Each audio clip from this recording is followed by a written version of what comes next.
Hello दोस्तों, आप सभी का स्वागत है समसामयिक घटना चक्र के इस ऑनलाइन प्लेटफॉर्म पर। मैं मोहित आप सभी के बीच उपस्थित हूं। आज अपने इस वीडियो में बात करेंगे 22 अप्रैल 2025 के महत्वपूर्ण करंट अफेयर जो विभिन्न पत्र पत्रिकाओं में रहा आपके समीक्षा अधिकारी परीक्षा के लिए बहुत इंपॉर्टेंट। साथ ही साथ RO, UP PCS, BPSC, UP triple SC, Rajasthan PCS, Uttarakhand PCS, Jharkhand PCS, Chhattisgarh PCS, Madhya Pradesh PCS, Bihar PCS, Rajasthan PCS, सभी पीसीएस परीक्षाओं के लिए इंपॉर्टेंट है। एक दिवसीय परीक्षाओं जैसे बैंक, एसएससी, रेलवे, ठीक है, वीडियो, बीपीडीओ तथा अन्य जो सभी परीक्षाएं होती है जहां पर करंट अफेयर पूछे जाते हैं, जो भी हिंदी भाषी क्षेत्र है वहां पर करंट अफेयर आते हैं, वो सब एग्जामों के लिए आपकी ये क्लास बहुत इंपॉर्टेंट होने वाली है। यहाँ पर देखा जाए तो डेली जो न्यूज़पेपर में रही महत्वपूर्ण खबरें होती है उनको हम लोग यहाँ कवर करते हैं। Dainik Jagran, the Hindu, Indian Express, DD News, PIB, ANI, Akashvani, Hindustan, Dainik Bhaskar, Amar Ujala, सभी समाचार पत्रों को समाहित करते हुए, संकलित करते हुए जो इंपॉर्टेंट खबरें रहती है आपके समझ डेली प्रस्तुत किया जाता है। आज से हम लोग क्लास का पैटर्न थोड़ा सा चेंज करेंगे। चेंज क्यों करेंगे, कैसा करेंगे? हम लोग 1 जनवरी से करंट अफेयर स्टार्ट किए थे, आज 22 अप्रैल है। 21 अप्रैल तक का जो करंट अफेयर हमारा अब तक आता रहा है, उस करंट अफेयर में हम लोग डायरेक्टली टॉपिक लेकर आते थे। अंत में मैं आपसे कुछ एमसीक्यू क्वेश्चन पूछता था।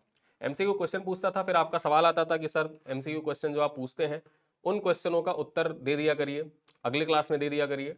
तो होता क्या था, मैं उत्तर इसलिए नहीं देता था कि डेली मैं आपसे टॉपिक पूछता था, पूरा टॉपिक पढ़ाता था, टॉपिक पर आधारित कुछ क्वेश्चन होते थे, उन्हीं क्वेश्चन को मैं आपके लिए छोड़ देता था, वो आपकी प्रैक्टिस के लिए होता था। लेकिन अब हम लोग क्या करेंगे, क्वेश्चन के फॉर्मेट में चीजों को डिस्कस करेंगे।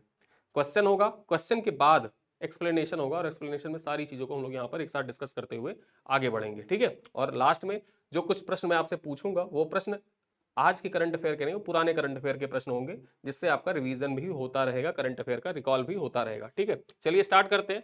सबसे पहले देखते हैं पहला प्रश्न क्या है। विश्व पृथ्वी दिवस 2025 का थीम क्या है? देखा जाए तो आज यानी कि जो 22 अप्रैल का दिन है, ठीक, 22 अप्रैल के दिन को हम किस रूप में मनाते हैं? 22 अप्रैल को हम लोग मनाते हैं वर्ल्ड अर्थ डे के रूप में, ठीक है, वर्ल्ड अर्थ डे के रूप में मनाते हैं हर साल 22 अप्रैल का दिन। एक चीज आप कंफ्यूज मत होइएगा, 5 जून का जो दिन होता है, 5 जून को हम किस रूप में मनाते हैं? 5 जून का दिवस जो होता है उसको हम विश्व पर्यावरण दिवस के रूप में मनाते हैं, ठीक है, पर्यावरण दिवस के रूप में मनाते हैं।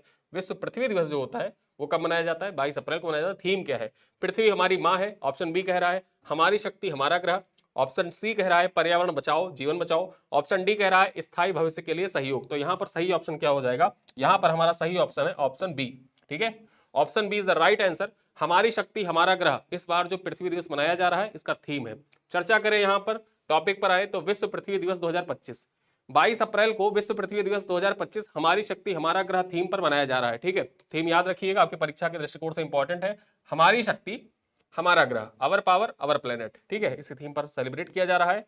यह थीम जलवायु परिवर्तन और पर्यावरण के दुरुपयोग से निपटने के साथ पर्यावरण के लिए जागरूकता फैलाने पर आधारित है, ठीक है। पर्यावरण जो होता है, पर्यावरण के दुरुपयोग से बचने के लिए, साथ ही साथ पर्यावरण के प्रति जागरूकता फैलाने पर आधारित है। और पृथ्वी दिवस का थीम क्या है? थीम याद रखिएगा, आपकी परीक्षा के लिए इंपॉर्टेंट है, इसी वजह से थीम पर क्वेश्चन बना के यहां से आपसे पूछा गया है। चलिए अगले प्रश्न पर चर्चा करें। पृथ्वी बचाओ सम्मेलन का आयोजन का मुख्य उद्देश्य क्या है? जो पृथ्वी बचाओ सम्मेलन है इसका आयोजन कहां पर किया जा रहा है? इसका आयोजन किया जा रहा है नई दिल्ली में, ठीक है, नई दिल्ली में किया जा रहा है। कब हो रहा है इसका आयोजन? आज ही हो रहा है, यानी कि 22 अप्रैल को। परीक्षा में आपसे पूछे इसका आयोजन कब हुआ था, तो 22 अप्रैल को। उद्घाटन किसके द्वारा किया गया? अमित शाह के द्वारा उद्घाटन किया गया, ठीक है। और इसका उद्देश्य क्या था? आयोजन का उद्देश्य क्या था? सम्मेलन का उद्देश्य क्या था? तो पृथ्वी बचाओ सम्मेलन के आयोजन का मुख्य उद्देश्य क्या है? सौर ऊर्जा को बढ़ावा देना, बांस की क्षमता को प्रदर्शित करना, सी कह रहा है मिट्टी संरक्षण तकनीकों को बढ़ावा देना, और डी कह रहा है ई वाहन को बढ़ावा देना। तो यहां पर सही उत्तर क्या है? सही उत्तर है ऑप्शन बी, ठीक है। जो बांस की क्षमता है, पर्यावरण परिवर्तन जो हो रहा है, जलवायु परिवर्तन हो रहा है, जलवायु परिवर्तन की दिशा में देखा जाए, रोकथाम के दिशा में किस प्रकार से बांस सहायक हो सकते हैं, उसकी क्षमताओं को प्रदर्शित करने के उद्देश्य से ही देखा जाए, इसी उद्देश्य से पृथ्वी बचाओ सम्मेलन का आयोजन आज किया गया, ठीक है। चर्चा कर लें, टॉपिक पर आते हैं। तो पृथ्वी बचाओ सम्मेलन का उद्घाटन केंद्रीय गृह मंत्री अमित शाह द्वारा 22 अप्रैल को नई दिल्ली में राष्ट्रीय कृषि विज्ञान परिसर जो पूसा है, यहीं पर पृथ्वी बचाओ सम्मेलन का उद्घाटन किया गया, ठीक है। पृथ्वी बचाओ सम्मेलन का उद्घाटन किसके द्वारा? अमित शाह के द्वारा। कब किया गया? 22 अप्रैल को किया गया। कहां पर इसका आयोजन हुआ था? नई दिल्ली में, पूसा में इसका आयोजन किया गया था। उद्देश्य क्या था? तो इसका उद्देश्य जलवायु परिवर्तन को कम करने और आर्थिक विकास को गति देने में जो बांस की क्षमता है, ठीक है, इसका पता लगाना था। इसका मुख्य उद्देश्य यही था। आगे बात करें, इस दौरान जलवायु कार्रवाई और हरित नवाचार में क्रांतिकारी बदलाव का नेतृत्व करने वाले 15 जो अग्रदूत हैं उनको इंडिया सस्टेनेबिलिटी अवार्ड 2025 से सम्मानित किया गया। ठीक है, कितने लोगों को सम्मानित किया गया है इंडिया सस्टेनेबिलिटी अवार्ड 2025 से? तो कुल 15 लोगों को सम्मानित किया गया। कहां पर सम्मानित किया गया? जो पृथ्वी बचाओ सम्मेलन था, इसी सम्मेलन के दौरान सम्मानित किया गया। किसके द्वारा? अमित शाह के द्वारा। ठीक है, चलिए तो दूसरा टॉपिक हमने देख लिया। क्वेश्चन नंबर 3 देखते हैं। क्वेश्चन नंबर 3 कह रहा है कि मुंबई इंटरनेशनल क्रूज टर्मिनल के संदर्भ में निम्नलिखित में से कौन सा कथन सही है? ठीक है, कौन सा कथन सही है, ये क्वेश्चन है। यहां पर बात करें तो मुंबई इंटरनेशनल क्रूज टर्मिनल एक साथ 10 जहाजों को संभाल सकता है। जो क्रूज टर्मिनल है ये एक साथ 10 जहाजों को संभाल सकता है। दूसरा ऑप्शन कह रहा है, यहां पर दूसरा कथन है, इसकी वार्षिक क्षमता जो है ये 10 लाख यात्रियों की है। तो यहां पर देखा जाए हमारा कौन सा उत्तर जो है वो सही है? केवल बी सही है। ठीक है, बी सही है, केवल दूसरा सही है। इसकी क्षमता जो है वार्षिक वो 10 लाख की है, जबकि यहाँ जो 10 जहाजों को एक साथ संभालने की क्षमता, ये 10 जहाज नहीं, ये एक साथ 5 जहाजों को संभाल सकता है। कितने? एक साथ 5 जहाजों को संभाल सकता है। टॉपिक पे चर्चा कर ले तो मुंबई इंटरनेशनल क्रूज टर्मिनल से क्रूज का संचालन प्रारंभ हो गया है, 21 अप्रैल से प्रारंभ हुआ है। चर्चा करें तो केंद्रीय पत्तन जहाजरानी एवं जलमार्ग मंत्री है सर्बानंद सोनोवाल। ठीक है, सर्बानंद सोनोवाल जो है इनके द्वारा देखा जाए तो 21 अप्रैल को मुंबई इंटरनेशनल क्रूज टर्मिनल से क्रूज को रवाना किया गया। ठीक है, आगे बात करें, मुंबई इंटरनेशनल क्रूज टर्मिनल जो है ये भारत का सबसे बड़ा वर्ल्ड क्लास क्रूज टर्मिनल है।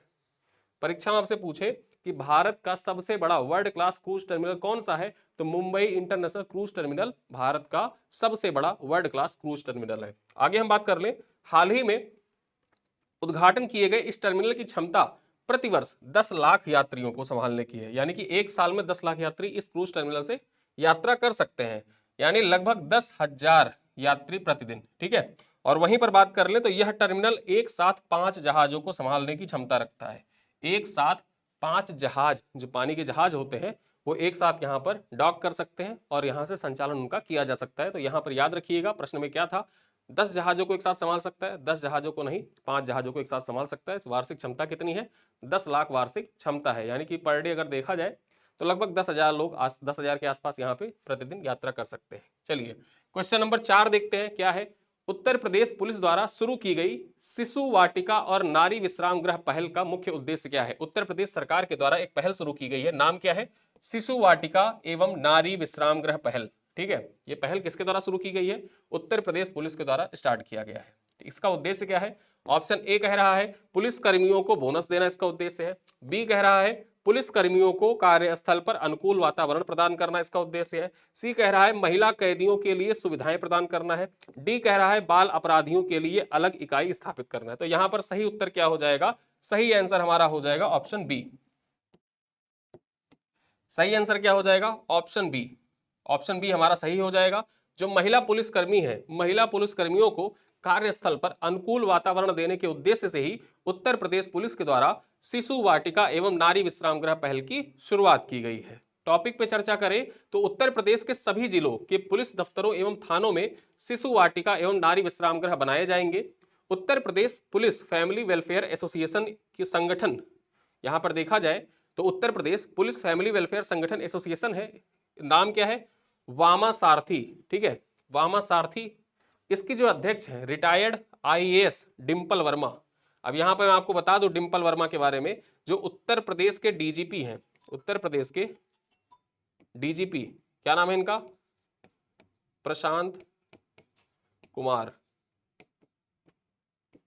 ये प्रशांत कुमार की वाइफ है। उत्तर प्रदेश के डीजीपी प्रशांत कुमार की वाइफ है डिंपल वर्मा। इन्हीं के द्वारा देखा जाए तो लखनऊ में जो पुलिस मुख्यालय है वहीं पर पहले शिशु वाटिका एवं नारी विश्राम गृह का उद्घाटन किया गया है।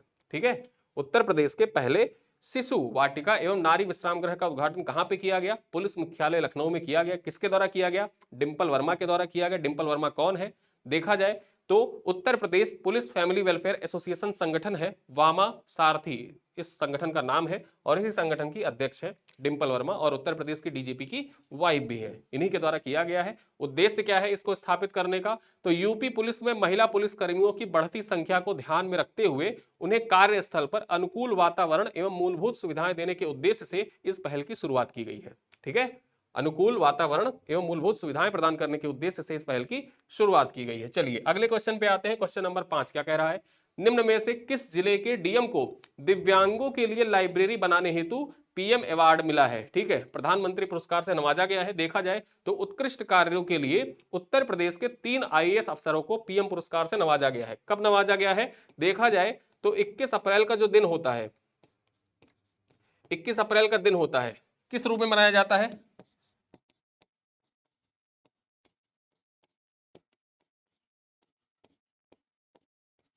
सिविल सर्विसेज डे के रूप में मनाया जाता है।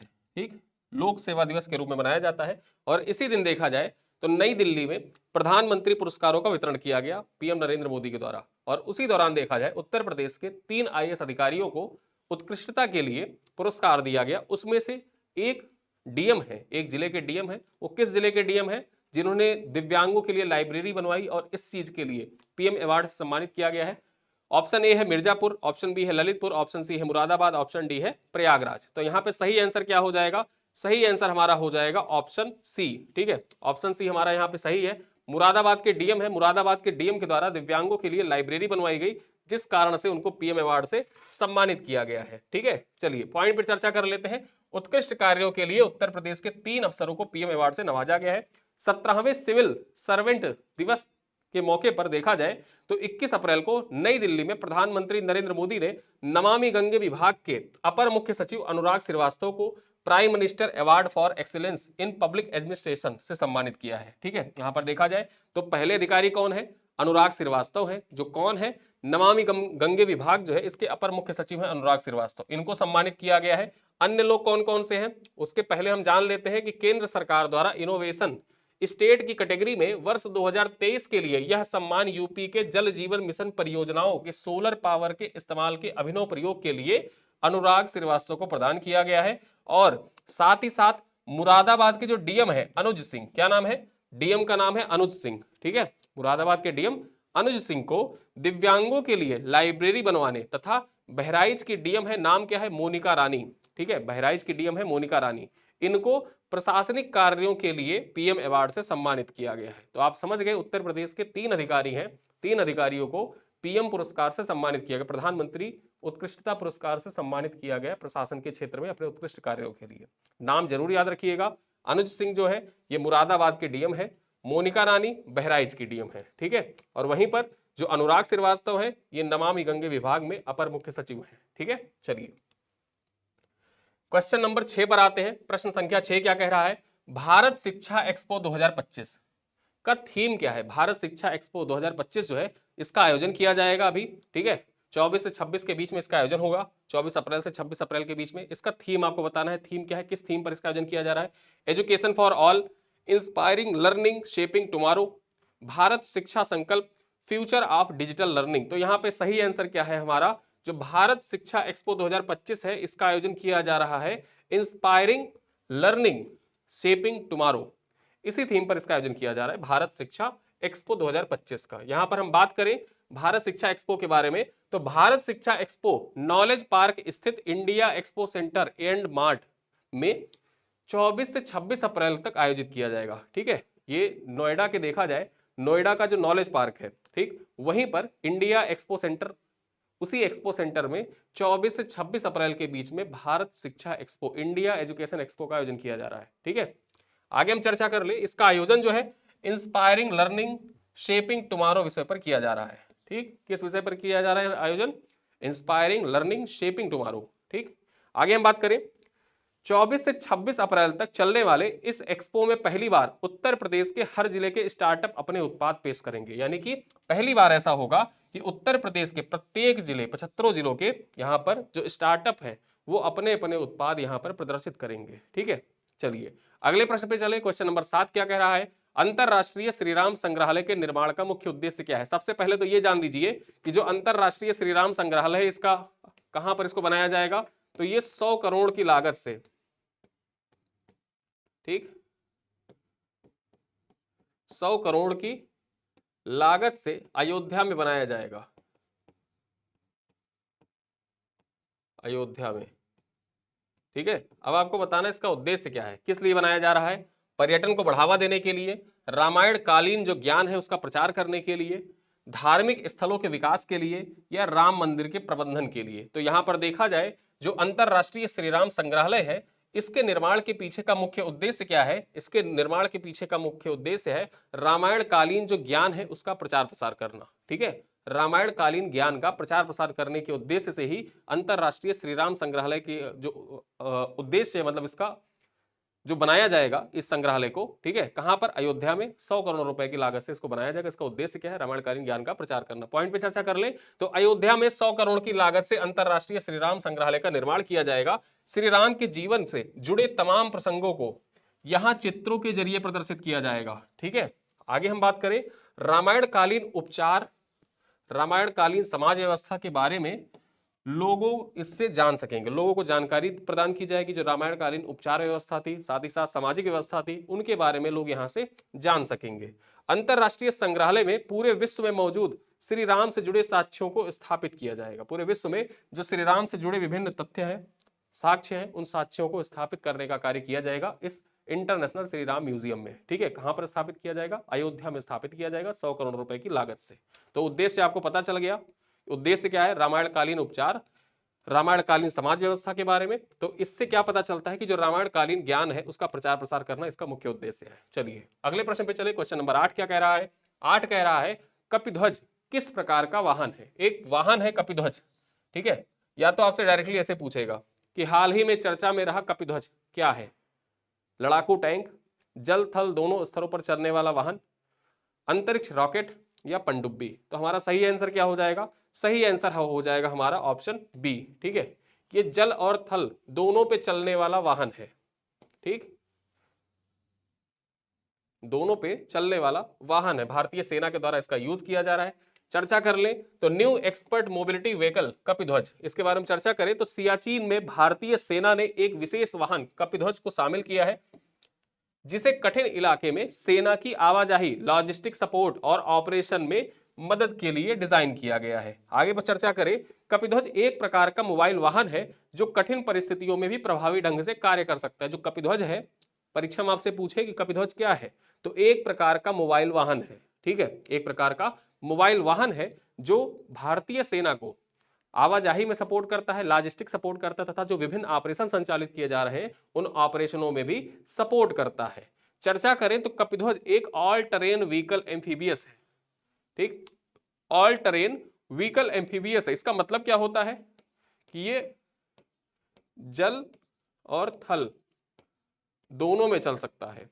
ठीक है, जल और थल दोनों में आसानी से चल सकता है, इसीलिए इसको ऑल टरेन व्हीकल एम्फीबियस कहा जाता है। ऑल टरेन व्हीकल एम्फीबियस का मतलब यही होता है कि कोई भी वाहन ऐसा है जो जल थल दोनों में चल सकता है, उसको ऑल टरेन व्हीकल एम्फीबियस वाहन कहा जाता है। ठीक है, और कपिध्वज यही है। तो ये पॉइंट याद रखिएगा, परीक्षा में पूछे कि हाल ही में चर्चा में रहा कपिध्वज क्या है, बता दीजिएगा ऑल टरेन व्हीकल एम्फीबियस वाहन है। आगे देखें, यह अंतरराष्ट्रीय स्तर पर अपनी एक विशिष्ट पहचान रखने वाले शेर्प एन, ठीक है, शेर्प एन 1200 का भारतीय संस्करण है। ठीक, चलिए अगले प्रश्न पे चले। क्वेश्चन नंबर 9 क्या कह रहा है? देश का वह पहला राज्य या केंद्र शासित प्रदेश कौन सा है जिसने हीट एक्शन प्लान को कार्यान्वित किया है? देखा जाए तो भारत में अब तक 23 राज्य ऐसे हैं, 23 राज्यों ने हीट प्लान, जो हीट प्लान होता है ना, हीट एक्शन प्लान बनाया तो है, लेकिन कार्यान्वित किसने किया है? तो दिल्ली ने किया है। यहां पर सही आंसर डी हो जाएगा। 4 ऑप्शन दे रखे हैं, गुजरात, उत्तर प्रदेश, राजस्थान, दिल्ली। तो दिल्ली पहला केंद्र शासित प्रदेश है जिसने हीट एक्शन प्लान को कार्यान्वित किया है। राज्यों में देखा जाए और केंद्र शासित प्रदेशों दोनों में दिल्ली का पहला स्थान है। यहां पर लिखा भी है, दैनिक जागरण की खबर है कि देश भर के 23 राज्यों ने बनाया प्लान, लेकिन कार्यान्वित दिल्ली ने किया। सबसे पहले किसने कार्यान्वित किया है? दिल्ली ने कार्यान्वित किया है। चर्चा कर लेते हैं हीट प्लान के बारे में, जो दिल्ली का हीट प्लान है। ठीक है, heat action plan. Delhi became the first state to implement a heat action plan. ठीक है, चर्चा करें, देश के 23 राज्यों में हीट एक्शन प्लान बनाए गए हैं, लेकिन इसे कार्यान्वित करने वाला दिल्ली पहला राज्य बन गया है। लू के लिए प्रारंभिक चेतावनी प्रणाली, बस स्टॉप पर ग्रीन रूफ और सभी अस्पतालों में हीट स्ट्रोक रोगियों के लिए विशेष वार्ड हीट एक्शन प्लान 2025 का हिस्सा है। यहां पर देखा जाए तो इस बार जो गर्मी पड़ने वाली है, बहुत प्रचंड और बहुत भयानक गर्मी पड़ने वाली है। इसके लिए देखा जाए जलवायु परिवर्तन को देखते हुए प्रत्येक राज्य ने हर बार, मतलब आप देखा जाए 2022-23 से, ठीक है, जब से जो पेरिस क्लाइमेट एग्रीमेंट हुआ था उसके बाद से अक्सर जो हीट एक्शन प्लान रहते थे वो चर्चा में रहते थे। हीट एक्शन प्लान से संबंधित सवाल भी उत्तराखंड पीसीएस ने पूछा। उत्तराखंड पीसीएस की मुख्य परीक्षा में पूछा गया, जो साइंस एंड टेक्नोलॉजी का पेपर होता था, जीएस पेपर 6, ठीक है, जीएस पेपर 6 वहां पर होता। देखिए अभी तक क्या था कि उत्तराखंड पीसीएस 2021 का जो एग्जाम हुआ था, 2021 तक उसके पैटर्न में 7 पेपर होते थे, ठीक, इतिहास, भूगोल, फिर उसके बाद में एनवायरमेंट साइंस, मैथ का एक पेपर होता था। फिर उसने अपना पैटर्न चेंज कर दिया, सेम यूपी का पैटर्न फॉलो कर लिया। उसके पहले उत्तराखंड पीसीएस में जो 2021 तक 7 पेपर होते थे, तो उसमें साइंस का एक अलग पेपर होता था, पूरा पेपर साइंस का होता था। उसमें देखा जाए तो हीट एक्शन प्लान पूछा था, ठीक है, हीट एक्शन प्लान जो था, हीट एक्शन प्लान के बारे में पूछा था कि हीट एक्शन प्लान क्या है, उसके बारे में डिस्क्राइब करना था 200 शब्दों में। तो हीट एक्शन प्लान क्या होता है, जो गर्मियां होती हैं, गर्मियों के दौरान क्या क्या हमारे जो प्रीएम्प्टिव एक्शन होते हैं उनको प्रदर्शन करता है, ठीक है। तो यहां पर देखा जाए पहली बार दिल्ली ने इस हीट एक्शन प्लान को कार्यान्वित भी कर दिया है। इस प्लान का उद्देश्य दिल्ली को भीषण गर्मी के प्रति लचीला बनाना, जीवन की रक्षा करना, हर एक मौसम को इसके निवासियों के रहने योग्य बनाना। खास बात यह है कि यहाँ पर देखा जाए तो ना सिर्फ ह्यूमन लाइफ्स को कवर किया गया है, जीव जंतुओं का भी विशेष ध्यान रखा गया है। दिल्ली का जो हीट प्लान है, हीट एक्शन प्लान, ये हीट एक्शन प्लान केवल मनुष्यों तक सीमित नहीं है, जीव जंतुओं के ऊपर भी इंप्लीमेंट किया जाएगा। किस प्रकार से उनको अच्छी सुविधाएं दी जा सकती है गर्मी के मौसम में।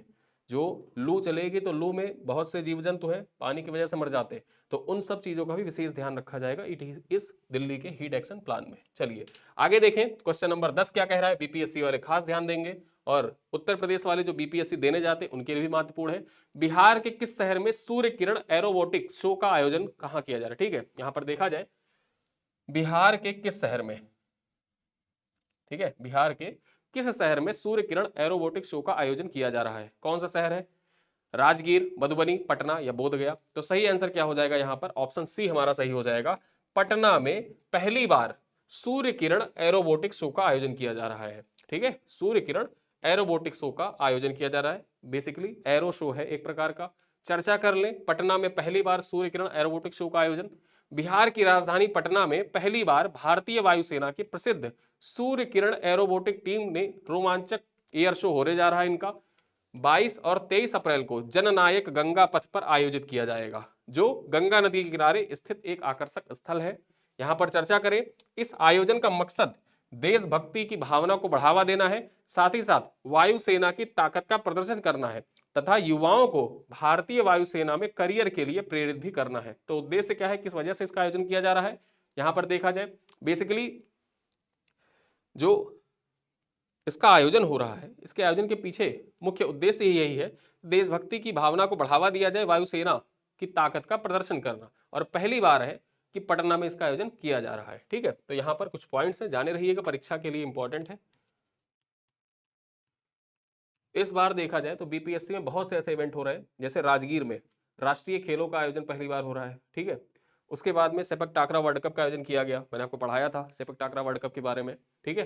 तो जो भी इवेंट पहली बार हो रहा है ना बिहार में, वो बीपीएससी वाले उसको पिन पॉइंट करके याद रखिएगा, उसको एकदम हाईलाइट करके रखिएगा बीपीएससी के लिए खास करके। चलिए आगे देखें, क्वेश्चन नंबर 11 क्या कह रहा है, स्टटगार्ट ओपन 2025 में किसने विश्व नंबर 1 आर्याना सबालेंका को हराकर खिताब जीता है, Naomi Osaka, Ashleigh Barty, Jelena Ostapenko, Iga Swiatek, किसने जीता है। तो यहां पर सही ऑप्शन क्या हो जाएगा, जो स्टटगार्ट ओपन 2025 है, इसमें आर्याना सबालेंका को हरा के जेलेना ओस्टापेंको ने खिताब को जीत लिया है, ठीक है। यहां पर इस खिताब को, जो स्टटगार्ट ओपन 2025 था, इसको किसने जीता है, जेलेना ओस्टापेंको ने जीता है। चर्चा कर ले स्टटगार्ट ओपन 2025 के बारे में। जेलेना ओस्टापेंको ने 21 अप्रैल को पोर्श ग्रैंड प्रिक्स फाइनल में नंबर 1 रैंक वाली आर्याना सबालेंका को 6-4, 6-1 से हराकर 6-4, 6-1 से हराया है और स्टटगार्ट ओपन जीत लिया है। यहां पर बात करें, जो ओस्टापेंको है 4 मुकाबलों में पहली बार आर्याना सबालेंका को हराया है। अब तक आर्याना सबालेंका से 4 बार इनका मुकाबला हुआ है, ठीक है, 4 बार में पहली बार इन्होंने आर्याना सबालेंका को हराया है। वहीं पर हम बात करें तो 2017 के बाद, ठीक है, 2017 में जो फ्रेंच ओपन हुआ था, उस फ्रेंच ओपन के बाद इन्होंने अपना पहला क्ले कोर्ट खिताब जीता है, ठीक है। 2017 के बाद पहला क्ले कोर्ट खिताब किसने जीता है, जेलेन ओस्टापेंको ने जीता है, ठीक है। आगे बात करें, जो पोर्श ग्रैंड प्रिक्स एक प्रतिस्पर्धा है, ठीक है, टेनिस टूर्नामेंट है जो हर साल स्टटगार्ट जर्मनी में आयोजित किया जाता है, इसी वजह से इसको स्टटगार्ट ओपन के नाम से भी जाना जाता है। बेसिकली नाम इसका क्या है, पॉर्स ग्रैंड प्रिक्स इसका नाम है। टेनिस की प्रतियोगिता है पॉर्स ग्रैंड प्रिक्स, ये टेनिस टूर्नामेंट है और इसका आयोजन कहां पर किया जाता है, हर साल स्टटगार्ट जर्मनी में किया जाता है। परीक्षा में आपसे पूछ सकता है कि स्टटगार्ट कहां पर है, तो स्टटगार्ट कहां पर है, जर्मनी में है, ठीक है। और यही इसी वजह से यहां पर देखा जिसको स्टटगार्ट ओपन के नाम से भी जाना जाता है। आगे हम बात करें, यह एक इंडोर क्ले कोर्ट टूर्नामेंट है जो महिला टेनिस में एक महत्वपूर्ण आयोजन है, ठीक है। क्ले कोर्ट टूर्नामेंट है, ये याद रखिएगा। जो स्टटगार्ट ओपन होता है ये टेनिस से संबंधित है और क्ले कोर्ट टूर्नामेंट है। इसको इस बार किसने जीता है 2025 में, जेलेना ओस्टापेंको ने जीता है। किसको हरा के, आर्याना सबलेंका को हरा के। चलिए अंतिम प्रश्न पे बात करें, question number 12। Photo of the year 2025 किस विषय से संबंधित थी। जो दो फोटो ऑफ द ईयर 2025 जिसको चुना गया वो किस विषय से संबंधित था, किस थीम पर आधारित था। गाजा के शरणार्थियों का जीवन, युद्ध में हाथ गंवा चुके फिलिस्तीनी बच्चे का तस्वीर, अफगान महिला शरणार्थी की पीड़ा, यूक्रेन संघर्ष में घायल सैनिक। तो यहाँ पे आप फोटो से आपको पता चल रहा है किस चीज पर, किस थीम पर आयोजित किया जा रहा है। तो यहाँ पर युद्ध में हाथ गंवा चुके फिलिस्तीनी बच्चे के ऊपर था, ठीक है। इसी तस्वीर के लिए फोटो ऑफ द ईयर 2025 इसी फोटो को चुना गया है, ठीक। फोटो आप देख सकते हैं, यही फोटो है। अब यहाँ पर बात कर ले, फोटो ऑफ द ईयर बनी जंग में दोनों हाथ खोने वाले फलस्तीनी बच्चे की तस्वीर। चर्चा कर ले पॉइंट पर, तो इजरायली हमले में दोनों हाथ गंवा चुके फिलिस्तीनी बच्चे की तस्वीर को world press photo of the year चुना गया है, ठीक है। आगे बात करें, कतर में रहने वाली फिलिस्तीनी फोटोग्राफर समर अबू एल्फा, ठीक, समर अबू एलाफ ने द न्यूयॉर्क टाइम्स के लिए यह तस्वीर ली थी, ठीक है। यह याद रखिएगा ये तस्वीर किसने ली थी, ये तस्वीर द न्यूयॉर्क टाइम्स के लिए ली गई है। और किसने ली है, यहां पर देखा जाए तो समर अबू एलाफ, ठीक है। समर अबू एलाफ जो है ये कतर में रहने वाली एक फिलिस्तीनी फोटोग्राफर है, महिला फोटोग्राफर है। इन्हीं के द्वारा यह तस्वीर ली गई थी न्यूयॉर्क टाइम्स के लिए। आगे बात करें, इसमें एक 9 वर्षीय फिलिस्तीनी बच्चे महमूद अज़्ज़ौर को दिखाया गया। नाम याद रखिएगा, लड़के का नाम, जो लड़का है उस लड़के का नाम, ये जो लड़का है इसका नाम क्या है, महमूद अज़्ज़ौर इसका नाम है, ठीक है। आगे बात करें, जो युद्ध के कंधों, युद्ध में देखा जाए तो इसमें कंधों से नीचे अपने दोनों बांह खो चुका है। फोटो पत्रकारिता की प्रतियोगिता में 141 देशों में देखा जाए तो 59,320 फोटोज भेजे गए थे, जिसमें से इसे सर्वश्रेष्ठ फोटो माना गया और फोटो ऑफ द ईयर चुना गया, ठीक है। World press photo of the year किसके चुना गया है, फिलिस्तीनी बच्चे की तस्वीर है जिसने अपने दोनों हाथ गवा दिए हैं। नाम क्या है, महमूद अज़्ज़ौर नाम है। किसने फोटो ली थी, तो इस फोटो को लेने का कार्य किसने किया था, समर अबू एलाफ ने किया था, जो कतर की रहने वाली एक फिलिस्तीनी फोटोग्राफर है, ठीक है। कतर में रहने वाली एक फिलिस्तीनी फोटोग्राफर है और इसी फोटो को world press photo of the year के लिए चुना गया है। और ये फोटो जो लिया गया किसके लिए, न्यूयॉर्क टाइम्स में छपने के लिए लिया गया था, ठीक है। तो यहाँ पर आज अपने इस क्लास में हमने कुल 12 प्रश्नों की चर्चा की। अब 12 प्रश्नों की चर्चा की, मैं आपको बता दूं कि आपको जो प्रिंटेबल पीडीएफ मिलता था, जिस प्रकार से डेली प्रिंटेबल पीडीएफ मिलता है, सेम वैसे प्रिंटेबल पीडीएफ आपको मिलता रहेगा। क्लास क्वेश्चन आंसर के फॉरवर्ड में अगर आपको आज की क्लास पसंद आई है तो इसको आप बताइएगा, कमेंट में जरूर लिखिएगा। तो आगे हम इसी प्रकार से कंटिन्यू करेंगे, वरना जैसे हमारी क्लास चल रही थी सेम उसी पैटर्न पर हम लोग फॉलो करते रहेंगे, ठीक है।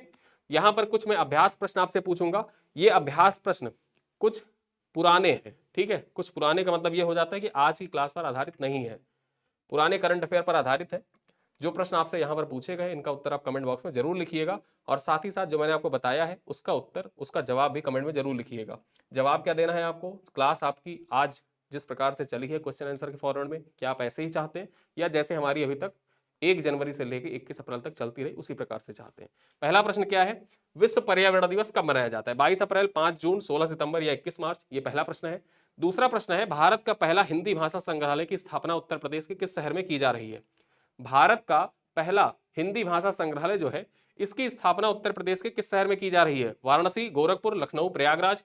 क्वेश्चन नंबर 3 है, राष्ट्रीय हल्दी बोर्ड का मुख्यालय कहां स्थापित किया गया है, तमिलनाडु, तेलंगाना, आंध्र प्रदेश या केरल। क्वेश्चन नंबर 4 और अंतिम प्रश्न है, कल्प वृक्ष संग्रहालय का उद्घाटन किस शहर में किया गया है, लखनऊ, नई दिल्ली, जयपुर या प्रयागराज। क्वेश्चन नंबर 4 कल्प वृक्ष संग्रहालय के बारे में पूछा है, इसका उद्घाटन किस शहर में किया गया, लखनऊ, नई दिल्ली, जयपुर या प्रयागराज। इन 4 प्रश्नों का उत्तर आपको कमेंट बॉक्स में लिखना है, साथ ही साथ मेरे सवाल का जवाब भी देना है। वीडियो कैसा लगा बताइएगा कमेंट बॉक्स में, पसंद आया करे तो अपने दोस्तों के साथ साझा किया करिए, किसी ग्रुप में भी भेजा करिए। लोग जैसे जैसे जुड़ते जाएंगे, कंटेंट हमारा परिवर्तित होता रहेगा, आपको अच्छे अच्छे कंटेंट मिलते रहेंगे घटना चक्र के इस ऑनलाइन प्लेटफॉर्म पर। ठीक है, इसी के साथ मैं अपने इस बातों को यहीं पर खत्म करता हूँ। मिलते हैं अगली क्लास में, तब तक के लिए धन्यवाद।